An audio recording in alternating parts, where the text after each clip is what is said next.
అందరికీ నమస్తే. అత్త సొమ్ము అల్లుడి దానం అనే ఒక సామెత ఉంటుంది కదా, సేమ్ అట్లనే ఉంది ఈ కాంగ్రెస్ ప్రభుత్వం పాలన మన తెలంగాణలో. ప్రజాధనాన్ని అడ్డగొలుగు దుర్వినియోగం చేస్తున్నారు. పథకాలకేమో పైసలు లేవంటారు. లాస్ట్ మంత్ది ఒక విషయం బయటపడ్డది. అదేంటంటే Jubilee hills road number 12 minister quarters number 29 లోని మంత్రి గారి బాత్రూమ్ రిపేర్కి ఏకంగా 76 lakhs rupees Congress government release చేసింది. బాత్రూమ్ రిపేర్కి 76 lakhs ఏంద్రా అయ్యా? అది government after carefully examination of the matter అని రాసింది. ఈ వల్ల నవలయాలని చేస్తుండ్రో ఏమో అర్థమవుతుంది. నేను ఇంతకుముందు ఇంటీరియర్ డిజైనర్గా కూడా చేసిన.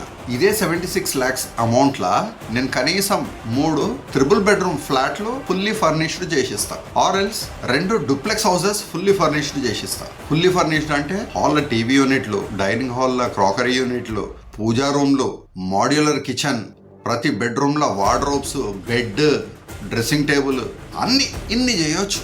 అండ్ ఒక్క ఏసీ కొననీకే 98,000 అంట. ఏసీ 30,000 to 45-50,000 ఎక్కువ. 98,000 ఏంది ఏసీకి?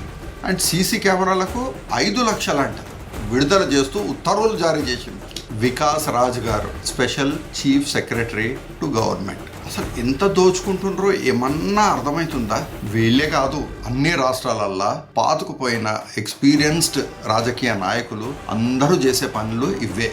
కనుక రాజకీయ ప్రక్షాళన కంపల్సరిగా జరిగి తీరాల్సిందే. మాలాంటి కొత్త పార్టీలకు, కొత్త నాయకులకు అవకాశం ఇచ్చి చూడండి.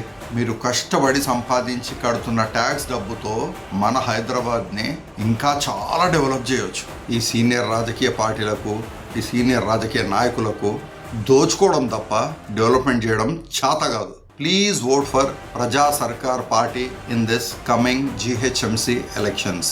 మీరందరూ కడుతున్న ట్యాక్స్ డబ్బుని అడ్డగొలుగుగా దోచుకుంటున్న ఈ రాజకీయ నాయకులకు బుద్ధి చెప్తాము, పైసా వసూలు చేస్తాము, ప్లస్ డెవలప్మెంట్ చేసి చూపిస్తాము. జై ప్రజా సర్కార్ పార్టీ.